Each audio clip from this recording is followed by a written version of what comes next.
I'm sure a lot of you guys remember the old ceremonial hunting tradition of eating the heart out of the first animal you kill. Meat from those organs are among the most nutrient-rich foods on the planet. You can get those same benefits your ancestors craved via convenient daily capsules from Heart and Soil. Find out more at heartandsoil.co. And remember, use code MeatEater for 10% off your purchase. There's nothing like snook hook sets at dawn or catching a tarpon in the moonlight. Find your next fishing trip made easy on fishingbooker.com and experience the magic of the Sunshine State or any other destination on your fishing bucket list. Book a blue water adventure in search of sailfish or go snapper fishing with the kids. With over 6,000 captains and trips to choose from, planning your next one just got a whole lot easier. Download the Fishing Booker app on the Google Play or App Store or visit them online at fishingbooker.com to book your trip today.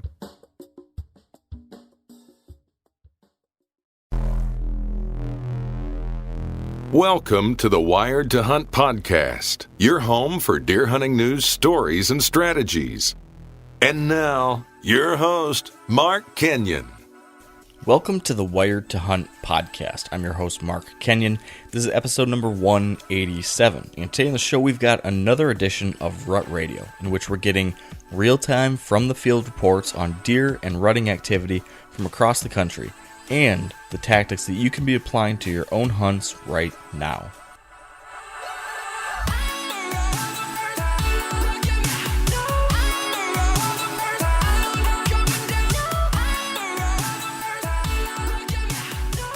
All right, welcome to the Wired to Hunt podcast, and we are back with another episode of Rut Radio. And as you can tell, I'm back in my mobile recording studio, which means no studio at all. I'm in a hotel room in Seattle, Washington at the moment. But Spencer, thankfully, is keeping things locked down over in the Midwest still. And you're going to make sure we've got a good episode here, not me just talking on my cell phone all day, right? That's right. But you have not been hunting in a while, right? I mean, that has to feel significantly different than what the first 20 days of your November was like. Oh, yeah. It's been a need to take, I was planning on taking some R&R here during this time period, and then a few other things came up that caused me to take a little bit more time off than I originally planned, but that's been good. I needed to take care of some things in the real world and kind of get myself back up and ready after that marathon. So I haven't hunted in the last 9 days, I don't think, but I'll be starting again tomorrow and then hitting it hard throughout the next, month or so, the final month or so of the season, Michigan and Ohio. So with that being the case, though, Spencer, I'm going to be selfishly, yeah, I'm saying the word right. Struggling today, Spencer. I'm going to be more interested than usual in hearing about what everyone else is seeing, because I haven't been hunting in so long that I need this intel now. So I think, if you're new to the show and you're listening right now and you haven't turned off the podcast yet, since I stumble on my words so badly, if you're still listening, the point of these Rut Radio episodes, if you're not familiar, is to get you up to speed on what's happening across the whitetail world this week. So we check in with a handful of hunters from all across the country, from different states, to find out what kind of rutting activity are they seeing, what kind of deer behavior are they seeing, what kind of tactics are working, and that's our game plan for today. Have you been out, Spencer? Do you have anything to contribute to this one? I do not, besides just what I've heard from our contacts this week, and those being Bo Martonic from Pennsylvania in the Journal of Mountain Hunting. Then we go to Illinois from bowhunting.com is Justin Czar. And then in Wyoming, we talked to Mark Kaiser with North American Whitetail. And then we talked to Dustin Lutt in Kansas from Rockhouse Motion. And so there has been success, though, in this week's episode. Both Justin and Dustin tagged out on some really good deer. Dustin, in particular, a buck that went over 200 inches. So that's our last interview, and a really fun one to hear. But there's kind of an agreement this week among our four contacts. Individually, they don't talk to each other and know what the other one's going to say, but they all kind of feel that we've hit this sort of awkward transition where the best running is behind us. You're not going to find that midday movement. The sign making is slower now than it has been over the last month.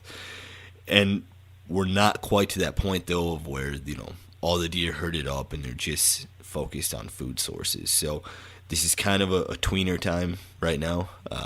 You'll hear some different numbers for what people think it's going to be on a scale of 1 to 10, but for the most part, a lot of guys are looking beyond the next 7 days and, focusing on when the deer are going to be looking back to get on some food sources and the weather pushes them there.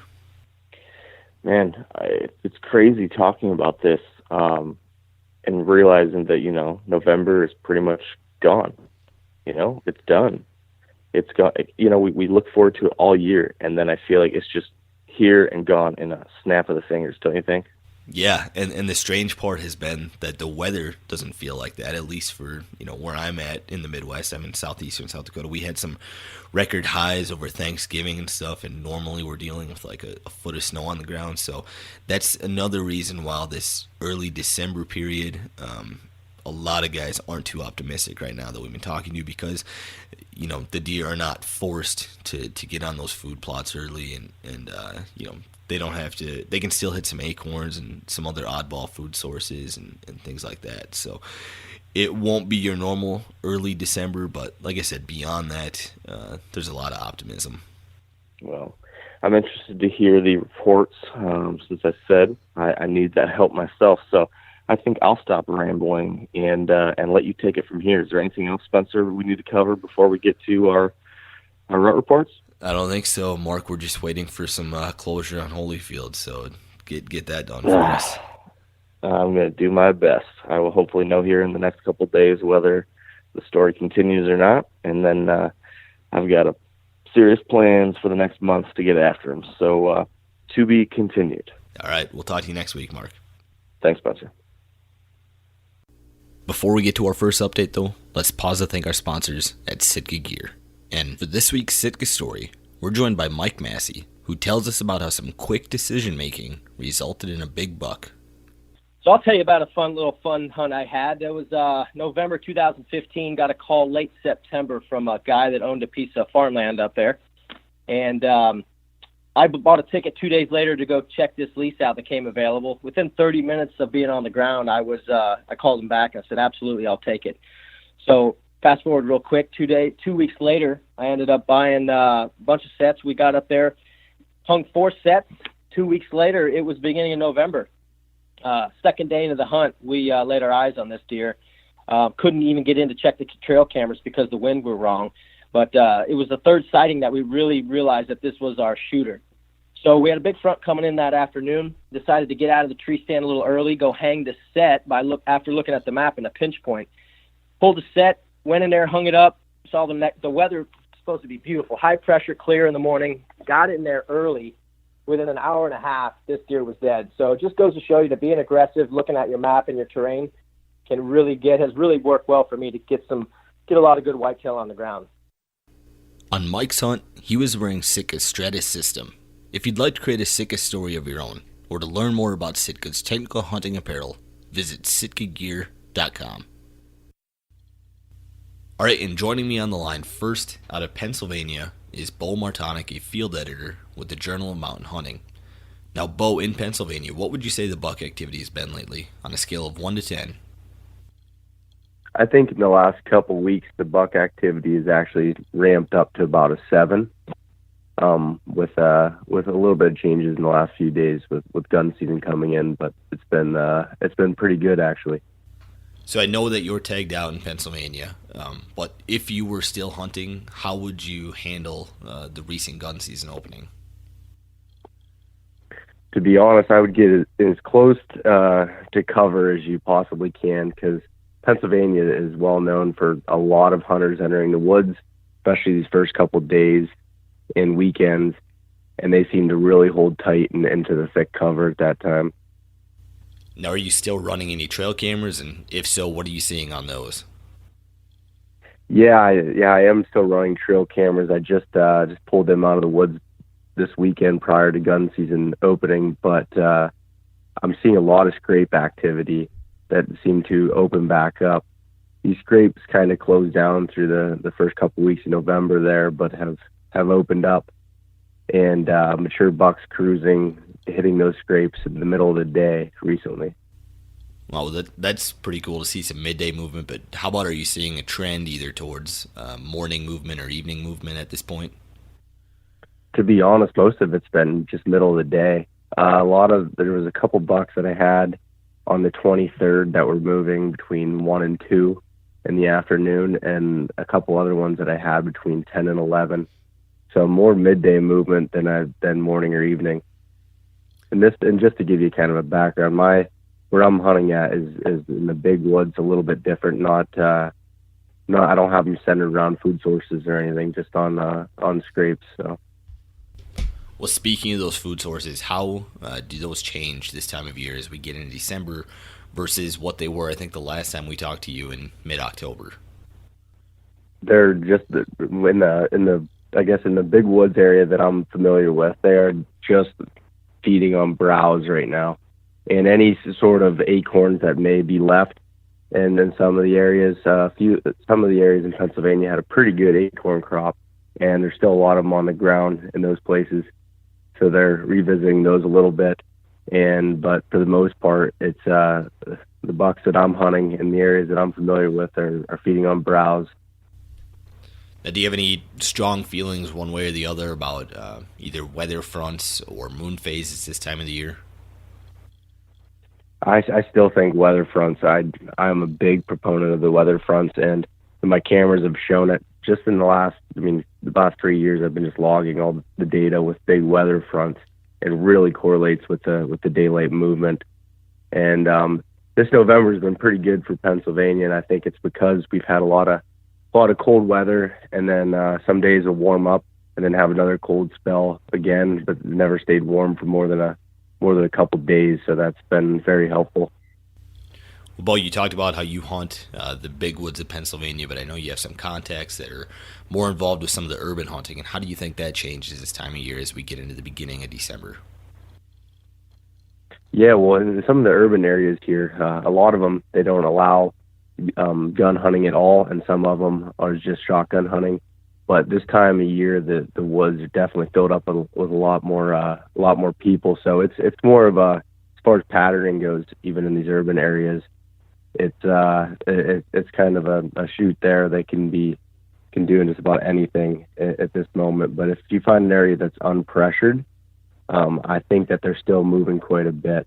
Some of the people that I've been talking to had showed me some of their trail cam pictures in the last couple of weeks, and it was pretty similar to what I'm seeing in the big woods as far as movement goes. Going forward then in this next week or so, what do you think that buck activity is going to be on a scale of 1 to 10? I would put it at a 3, just with so much hunter activity in the woods at this time. I think they're really gonna shut down the movement, and it's not going to be any really weather related, unless you have a pretty good size of property that doesn't get pushed out or doesn't get a lot of human activity. I think it's going to be very slow. All right, Bo, well, congrats on the great season thus far, and thanks for joining me. Hey, thanks, Spencer.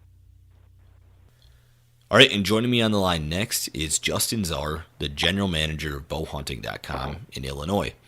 Now, Justin, in Illinois, what would you say the buck activity has been lately on a scale of 1 to 10? I'd give it probably a 6, 6.5. When you look at the rut, I've always kind of looked at it as a bell curve, right? It kind of peaks somewhere in early to mid-November, and then it starts kind of winding down from there. I think we're on the backside of that bell curve right now. I'm not seeing the super, super intense rut activity that you may have seen earlier in the month, but the bucks are definitely still on their feet during daylight hours, which is the key for us hunters. It doesn't do us much good if they're only moving at night. So yeah, the bucks are definitely still on their feet. A lot of guys shooting deer. This past weekend, I saw some pretty good daylight buck activity. So yeah, definitely still an opportunity to get out there and shoot a nice deer. Well, a lot of guys shooting deer, and one of them was you, Justin. Why don't you tell us a little bit about that hunt? Yeah, I'll be honest with you, kind of short and to the point. I decided to try my hand at some public land hunting this last weekend. I wasn't having much success on the private ground, so I just used some topo maps and some aerial maps, Google Earth, to figure out an area I wanted to go into, kind of back in some deep timber. I figured that with all the pressure from the firearm season here in Illinois, plus it being public land, that hunting field edges probably wasn't the best idea. I wanted to get into some cover, so went back in the timber, found a good saddle that kind of connected 2 or 3 ridges, went in there on Saturday, hung a stand, passed a nice 2.5-year-old buck Saturday night after I watched him bump some does around for about an hour. And then Sunday morning, had a real nice mid-140s buck, bumped some does right underneath my stand and managed to put a good shot on him. So as they say, even a blind squirrel finds a nut every once in a while. So I like to chalk it up as a little bit of luck, hopefully a little bit of skill as well, but I'll definitely take it. Well, Justin, what are you seeing for sign making at this point? Have rubs and scrapes gone cold, do you think? Yeah, I mean, I don't think they've gone totally cold. I don't see the bigger bucks are really hitting the ground scrape part of it, right? The part that when we think of a scrape, pawing the ground out. I'm not seeing that. But I was able to watch some scrapes, and I have a lot of my cameras still on scrapes, and the deer are still checking them. Most of the bucks are still just, sniffing them or working the licking branches. They're not necessarily working the ground. They're definitely still rubbing as well. I mean, the deer I shot had a lot of fresh bark, in his antlers. Again, I think we're on the backside of that bell curve, so that activity is going to taper down, but they're definitely still both rubbing and scraping, sure. Now, Justin, with the weather being pretty mild thus far, if that trend continues, would you still focus on food sources in these next couple weeks, or do you think that nicer weather is, going to have them elsewhere? Yeah, I think for the next week or so with these mild temperatures, I mean, deer are still going to feed. Whether they are going to feed out in the open during daylight is another question. That's the thing. Like once we get into late season and those really cold temperatures, they have to feed. They don't have a choice. Whether they've been pressured or not.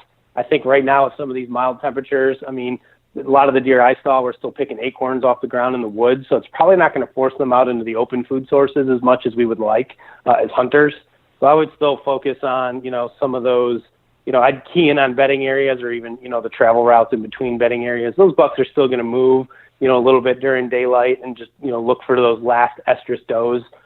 In my experience, the first estrus does are usually that very last couple days of October. So now we're looking at, 28 to 30 days later, there are any does that started to come into estrus then and didn't get bred, potentially coming back into estrus now.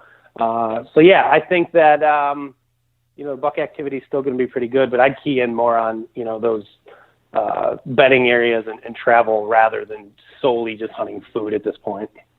Well, going forward then in this next week or so, Justin, what do you think the buck activity is going to look like on a scale of 1 to 10 in Illinois? Well, we got second firearm season coming up here pretty soon, so there's going to be a lot of deer moving just because of the pressure in the woods. But I'm going to probably back it down to maybe like a 5 for the next week. These mild temperatures aren't helping anything. And as we get later into the season, we're just going to see a little bit less buck activity. Still a good opportunity to shoot a deer. I still firmly believe that bucks will be on their feet during daylight moving for a couple more weeks here yet before the late season really sets in. So yeah, still a good opportunity to get out there and be able to harvest a deer. All right, Justin. Well, congrats on that great public land deer, and thanks for joining me. Thanks, Spencer. Before we get to our next caller, though, let's pause to thank our sponsors at Whitetail Properties. This week with Whitetail Properties, we are joined by Tim Woods, a land specialist out of Central Ohio. And Tim is going to be telling us about what to look for when booking your very first outfitted hunt. Well, I guess I would say if you're looking to book with your first outfitted hunt, first thing I'll do is, maybe not go right to social media. I know social media is big at this day and age, but you want to find an outfitter that is not out there pounding his chest a lot, saying, look at me, look at what we can do. From my experience, being that, I am an outfitter, and I see a lot of guys doing a lot of stuff on social media, which is great. They're promoting the sport and they're promoting their business. But it seems like they need the hunters. If you want to look for an outfitter that doesn't do a whole lot of advertising because they don't need to, because they've got a returning client base that that they cater to, and they're just from word of mouth is the business model you can have as far as taking care of the people and treating them right. And they're always going to come back. And if they can't come back, they're going to have their buddies come in their place and so forth. So if you look at the book, your first outfitted hunt, get some references from that outfitter and call them and see how they treated them, whether they killed or didn't kill. If you'd like to learn more and to see the properties that Tim currently has listed for sale, visit whitetailproperties.com/woods. That's WOODS. All right, and joining us on the line next is freelance outdoor writer and TV host Mark Kaiser in Wyoming. Now, Mark, in Wyoming, what would you say the buck activity has been lately on a scale of 1 to 10? I'd say it's still probably registering at about 6 to 7, if not 8. It's starting to tick down a little bit because the rut is about over here in Wyoming, as it is in much of the northern part of the country. But over the weekend, I was hunting with my son, and I was just shocked at the amount of buck activity we were seeing yet. Now, a lot of that was young buck activity. Those 3-year-olds are, they're just runners. That's what they want to do the entire rut. So you were seeing a lot of that. I think the mature bucks were starting to realize that, I'm going to run a little bit in the morning, maybe a little bit in the afternoon, but I'm not running all day. So you're definitely seeing a downward trend in those mature bucks. But I was still pretty optimistic, pretty excited about what I was seeing over the weekend, over the Thanksgiving holiday. With it being the Thanksgiving holiday, did you notice an increase in hunting pressure at all, and how did that change things for you? I did notice an increase in hunting pressure, and why not? Everyone's got the weekend off. A lot of people make a long weekend of it. They get Thursday off, but some get Friday off. Many take Friday off. And people in my neck of the woods, they're just not Black Friday shoppers. They are Black Friday hunters. So they were out in force. And that also caused some buck movement, some deer movement. You've always got to be ready for that. People out in the woods pushing deer to you, pushing deer away from you, and you need to strategize around those hunters. So I took a lot of that in consideration as well as I was out hunting with my son, trying to figure out the best places to be. And my main strategy for outwitting hunters is to always, number one, get up way earlier and get into position in the dark so you get the first crack at those first movements during the very first minutes of shooting light. And then the other thing I do is I always try to go into a little rougher country, maybe across a creek, somewhere where it's muddy and people can't get their trucks to, maybe some rugged buttes people can't get up into, but somewhere where you're always setting yourself apart from the average hunter who doesn't want to go the extra mile. Would you use any calling tactics this late in November, or is that something you'd put away for a while? I actually did do some rattling over the weekend and use my grunt call. Now, I'm not using it so much as an attraction to bring deer running into me, but what I was doing is we were hunting some real thick cover, and when deer would pass through shooting lanes, if they were close, I could grunt at them just to get them to pause, and if they're further out there, say 200, 300, 400 yards, I would rattle, again, just enough to make them stop so we could get an evaluation, field judge them, and when they stopped, if the green light was given, we could get a shot off. So the calling is kind of waning again. It's not quite as good as it was, obviously, in the pre-rut, late October, the first couple weeks of November. But you can still utilize it as a great strategy to get a shot off, and you never know. It may bring a deer just coming in out of curiosity. Well, what are some of your favorite tactics to use in these next couple weeks as we approach that secondary rut? Right now, hunters have to be ready for the big shutdown. These older deer are just about there, if not there already. They realize that most of the does have been bred. The younger bucks are what you're seeing moving. So what you want to do for a strategy now is locate food. These deer are body-wise down about 20 to 25% on their body mass. So to get ready for the big storms coming, the winter storms, whether you're in the Midwest where you'll get high winds and rain and snow mixed together, or up north where you get a lot of snow like where I am, they've got to get some nutrition back in their body to start building up some body fat. Look for food. And then the other thing you want to be on the lookout is for good refuge. Now, when you find these two areas, sanctuary and food together, you're going to find not only the bucks hiding out close by, raiding the refrigerator, but these does are going in there. And in about 2 weeks, some of these does that weren't bred, some of the younger does, maybe some that just got missed, they'll come back into estrus. And you'll see a flurry of activity. I've seen some rutting activity around the 10th, 12th, 13th of December that rivals anything in mid-November. So you need to be ready for that. Albeit it could be a very brief window, it might be the window you need to fill a tag yet, especially if you're archery hunting in one of these northern states yet, or maybe have a late season muzzleloader tag in hand. Now in Wyoming here, our seasons are shutting down. They're all shutting down on November 30th. So it's going to be a little hard to go hunting for deer after that. But Nebraska is has December muzzle loading the entire season. South Dakota next door to me has archery hunting going on. So there are options out there where you can take advantage of this food sanctuary situation. Going forward then this next week or so, what do you think that buck activity is going to look like on a scale of 1 to 10 in Wyoming?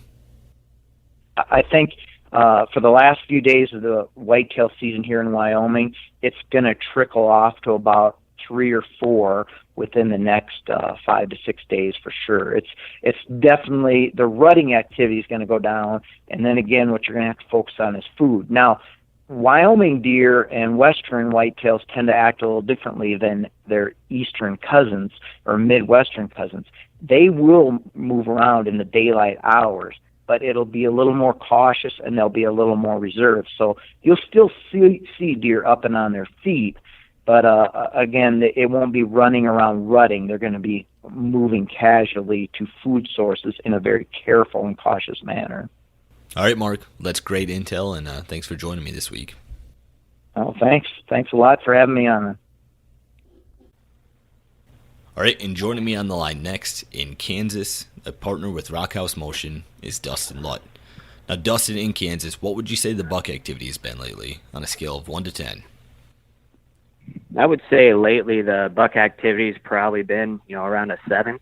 I think we're at the tail end of the rut here. They're catching those last does. They're getting off of lockdown and starting to look again. And if they're not looking again, I think they're, starting to hit food sources, get that energy back. So I would say it's at a 7, slowing down. It'll probably drop and then go back up here in about a week or 2. Well, Dustin, on a scale of 1 to 10, the buck you just killed was a 10. Why don't you tell us a little bit about that hunt? 200 plus inches, I believe.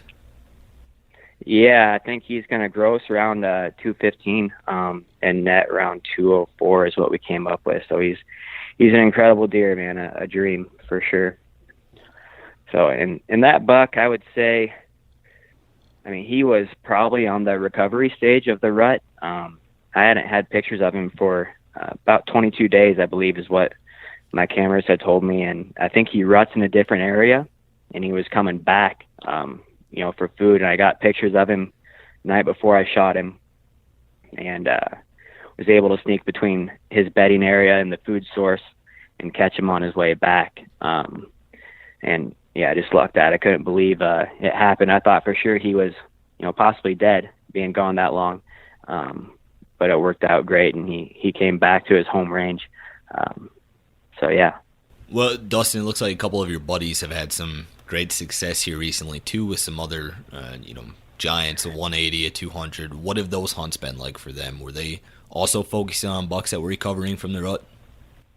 Yeah, those bucks were both shot here in the last 2 weeks. They were actually both on lockdown with does. The first one being Scott White's, which is an incredible non-typical deer. He's 226 inches, another, buck of a lifetime. And he was able to sneak into his tree stand. That buck was bedded with the doe 50 yards from his tree stand.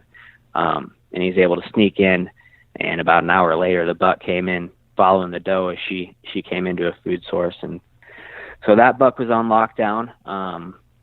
Another buddy, Kyle Martin with Mossy Oak Properties, he was out checking cameras midday, and I think it was about lunchtime when he texted me that he had shot the buck, and that buck was bedded along a riverbank with the doe on lockdown, and he was able to sneak within 40 yards on the ground and get a shot at that buck. So I think the lockdown phase, where they're bedded with the does all day, is probably on the tail end with the mature does, and they're going to be hitting food sources hard. And then here in about a week, I think it'll pick up where they're looking for the young does coming into estrus again. What are your thoughts on sign making right now? Are you seeing any deer still using rubs and scrapes? Rubs, I haven't seen any of that lately. Scrapes, they were dead here for about 3 weeks on my cameras, and I'm just starting to get bucks checking those again, starting to see some does using again. So I think scrapes are a good way to keep track of your deer still with trail cameras as they're looking for those final does. Well, Dustin, you referenced a recovery phase here for the deer that are winding down from the rut. What are some of your favorite tactics then? Hunting similar to how you killed this other big buck, just focusing on food? Yeah, focusing on food. I think green food plot sources that really haven't been good most of November. The plot that my buck was going on the night before I shot him was actually a turnip and oats plot. So he's going back and getting that protein, trying to build up. So I think food sources are really a good way here now for a little while. And honestly, I was preparing to hunt this buck late December. So really focusing on food sources as we, get into the colder weather here. Now, how do you think weather fronts change things at this point? With the best hunting days behind us, say we get a cold front or a week of warmer weather, what do you think that does to the buck movement? Yeah, I think, it's still the end of the rut, so you never know what's going to happen. Warm weather, it's still worth getting in the tree, but your best times are definitely going to be when you get the cold fronts coming in. Snow would be ideal, even though it's really warm here in Kansas. I think if we get a cold front, rifle season starts here on Wednesday. If they get a cold front during that season, there'll probably be a lot of good bucks going down. Going forward then in this next week or so, what do you think that buck activity is going to be on a scale of 1 to 10 in Kansas? I would say in the next week here, you're looking at probably a 6 or 7 as far as the rut activity goes, and then winding down after that. All right, Dustin. Well, congrats again on the amazing buck, and thanks for joining me. Thank you very much. And that concludes this week's episode of Wired to Hunt's Rut Radio. We'd like to thank all of you for listening, and thank our sponsors at Sitka Whitetail Properties, Whitetail Institute, Yeti, Matthews, Maven, Trophy Ridge, and Huntera. We'd also like to thank those who contribute to the podcast with their great reports. If you'd like more info on the bucks that Justin and Dustin just killed this week, with Justin, you can check out Bow Hunter Die. With Dustin, you can check out his Instagram, Dustin_Rockhouse, where you'll see some amazing imagery of that awesome buck. Good luck to everyone who still has a tag in their pocket, and I hope that December treats you well.